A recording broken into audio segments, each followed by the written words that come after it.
assemble here in Birmingham, I think, a party in a very good mood. In the past, we've done very well in European elections. Indeed, in 2009, with nearly 17% of the vote, we came second across the entire United Kingdom. But what used to happen was that in general elections or in local elections, that vote share would plummet. And we got nearly 1 million people voting for us in 2010, but it was just 3% of the vote.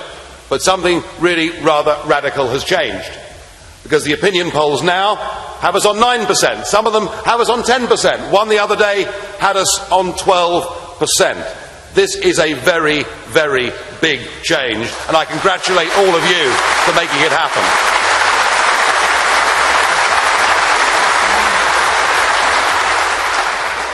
Why is it happening? Well, partly I think that we're quite lucky with our enemies.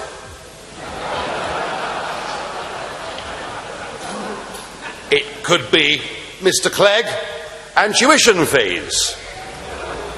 It could be the Prime Minister and his cast iron guarantees. I think we could be lucky with Miliband, who doesn't seem to want to say anything about anything at all. We could be lucky, but actually, it's not about the individuals.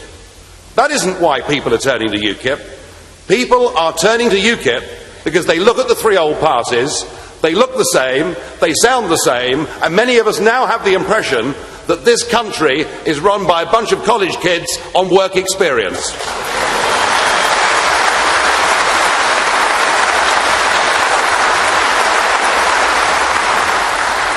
And we may not have all the answers in UKIP, but my goodness me, we've got a frontline team of people who've held down proper jobs, who've done things in the world, and we have some understanding of what is going on out there in our country.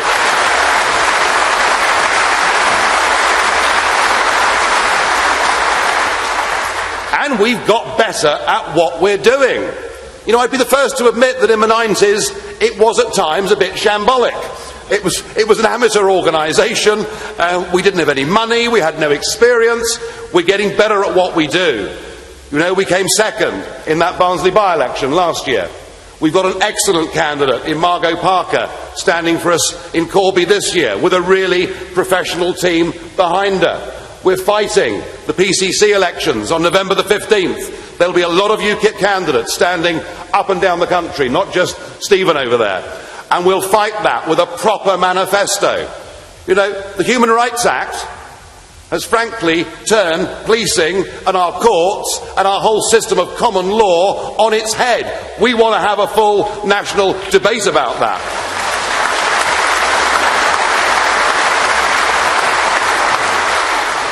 And people are coming to us and joining us and supporting us.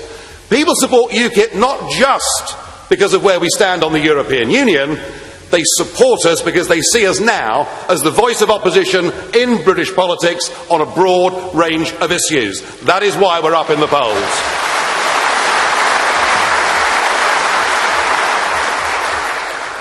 But on the key issue on which this party was founded, the whole question of whether we should govern our own country or not, the issue that we've been told, given lies and deceit for decades by UK politicians about the true nature of the European project, what we have to recognise is that that issue is about to shoot to the top of the main political issues in this country. We are not a one-trick pony. We are not a party without a good, broad manifesto. We are reaching out to small businesses. We are reaching out to people campaigning against those ghastly wind farms. We're reaching out across the country, but the key EU question is back, and we certainly won't ignore it, because we believe that this is the key to our future success. It is only by winning back our independence that we can actually put in place the policies that will regenerate this country.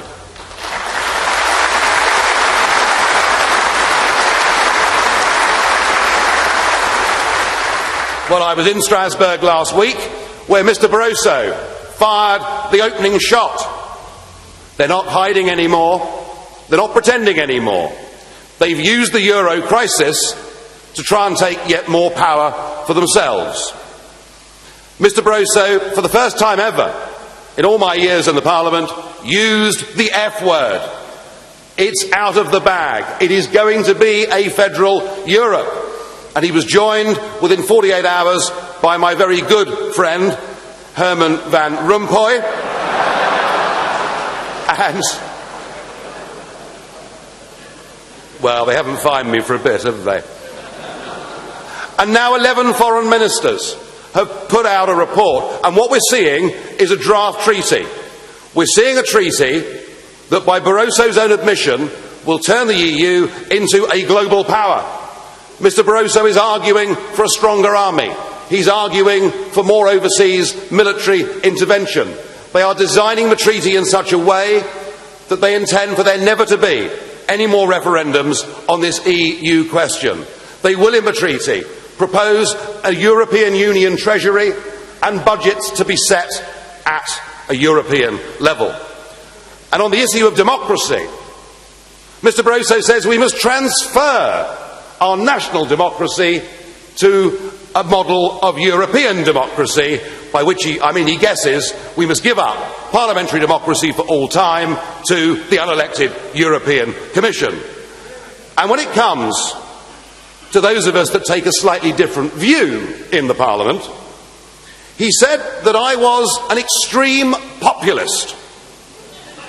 Just to add, David, to the list of insults. I'm not quite sure what an extreme populist is.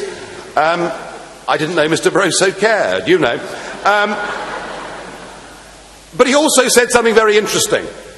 He said that UKIP and other parties like UKIP were now irrelevant to the EU debate. Well, Mr Barroso, it is UKIP's intentions to make you eat those words.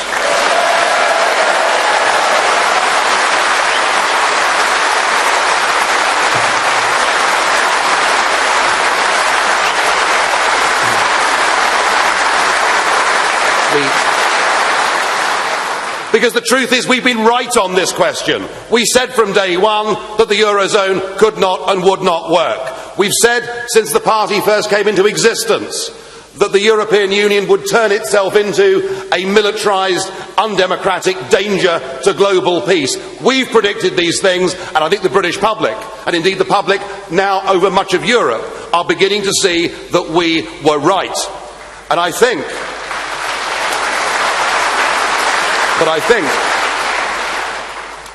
this new treaty is so extreme in its proposals that I don't think any UK political party will back it.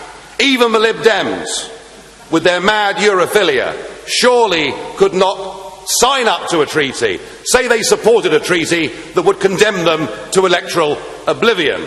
Well, I suppose you never quite know, they might. But it is impossible to see the Conservative or Labour Party supporting this treaty. And so I think now a referendum on this question is inevitable. A new treaty is coming and there will be a referendum. And you might say, well, isn't that good news, Nigel? At last we're going to get the chance to have our vote. I am very, very worried about what I see. From David Owen to Liam Fox, what we are now seeing is the political class uniting around a position. The position is that we don't want to be part of this new federal superstate, but that we do want to be part of the customs union, and we do want to be part of the single market. And there's nothing to fear from all of those things, because we won't be trapped inside a political union with Europe. Well, I've decided to try and take that on, and I've launched a booklet today called A Referendum Stitch-Up. Because, ladies and gentlemen, what is happening is now remarkably similar to what happened back in 1975, when those of you, the older members of UKIP, had the opportunity to vote in that referendum, and you were told it was a common market, you were told it was all very nice, the water was lovely, come on in. There's not a problem. They're trying to do the same thing again. And I think that what Cameron will do next week or the week after is to say we can have a referendum on whether we join that full federal union or whether we stay with the single market and the customs union. And that is a battle for us. We have got to go out there as a party and make the arguments We don't want to be stuck inside a customs union that prohibits us from making our own trade deals with the rest of the world, the growing parts of the world. And what we would like to see, after the renegotiation of a simple free trade deal with the European Union, we would like to see Britain thinking bigger. And there's a group of countries out there that represent nearly a third of the population of the globe, where they speak English, have common law, are our real friends in the world. We would like to extend free trade to include the Commonwealth. That's the way forward for British business.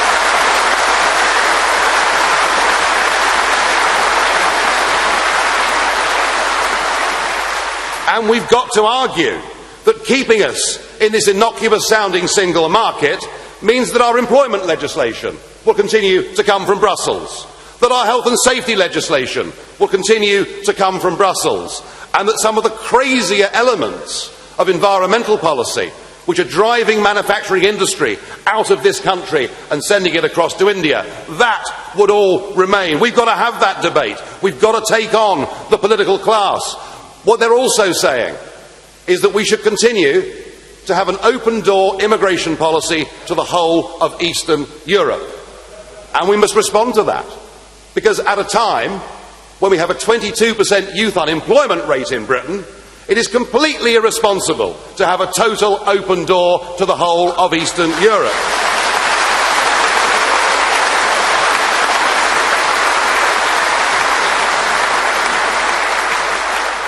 Oh, and of course, what they won't tell you is that what their new referendum intends you to vote for is staying within a system where the European courts are still supreme over the British courts, and where the British taxpayer has to go on paying over £50 million a day to be a member of that union. That is not the referendum, ladies and gentlemen, that we in UKIP want. We in UKIP demand that this country is given a full, free and fair choice in a referendum so that we can decide who governs Britain.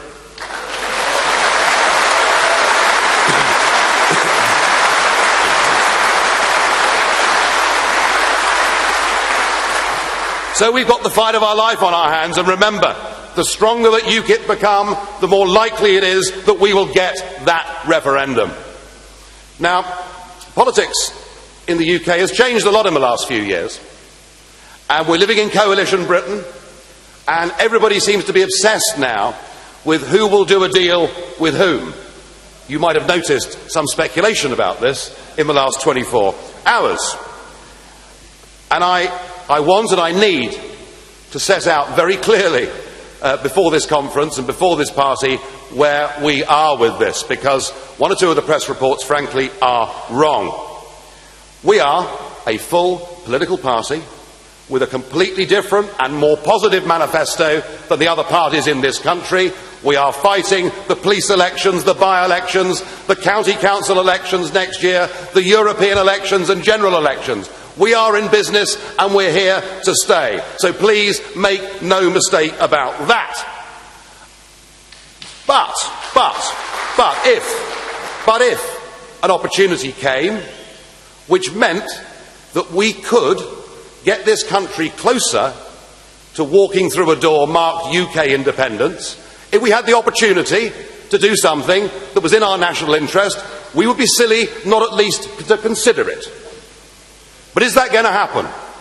Well, I don't know. As the general election approaches, people will be looking for supporters. It could be Labour, more likely perhaps it'll be the Conservatives. But all this talk of a deal with the Conservatives hasn't come from me. It's come from members of the Conservative Party saying to David Cameron, look, the Lib Dems are going to get rid of Clegg because you're going to make him the European Commissioner in November 2014 to replace Baroness Ashton. Just get down to the bookmakers quick and get your money on. And that the Lib Dems, under a Vince Cable or a Tim Farron, will look to do a deal with Labour, and if UKIP are 10% or more in the polls, you must do a deal with UKIP. So that's where this whole debate, that's where this whole supposed negotiation comes from. I would say this: we, having spent nearly 20 years of hard work, sacrifice and much mockery, building UKIP into a political brand in this country that is now connecting with millions of ordinary men and women out there. I have my absolute assurance that I am not going to sell this party short for any political gain. Absolutely no way on earth that I would do that.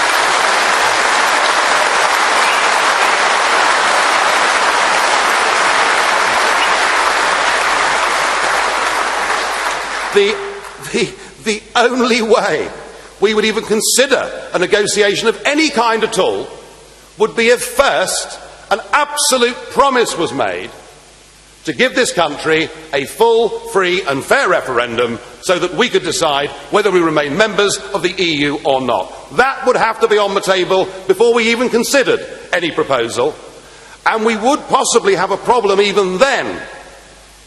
You see, some of you may have noticed that there are one or two people in politics who make promises and then break them. So I don't think a cast-iron guarantee would satisfy UKIP. I think at a minimum it would have to be written in blood.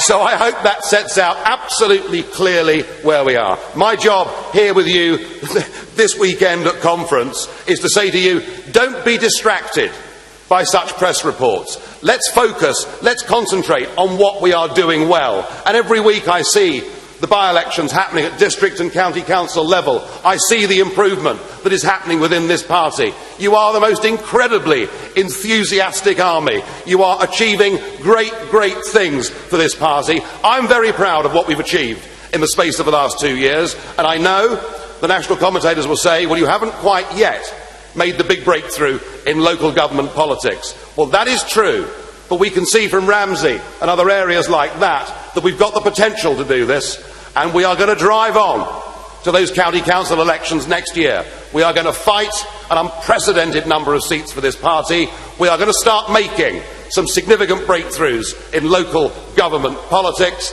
and that will be, next spring will be, the dress rehearsal for the European elections, which will come in the June of 2014. By then we may well have the bones of a new treaty. We will have a political class doing their best to ignore the issue, doing everything they can to give us a fudged, stitched up referendum, and I think we will be in the driving seat for those European elections. I believe it must be UKIP's aim and goal to win those European elections in 2014, to cause an earthquake in British politics and to change the future of this country forever. And as long as I'm your leader, I promise you I will work night and day for us to achieve that goal. Thank you.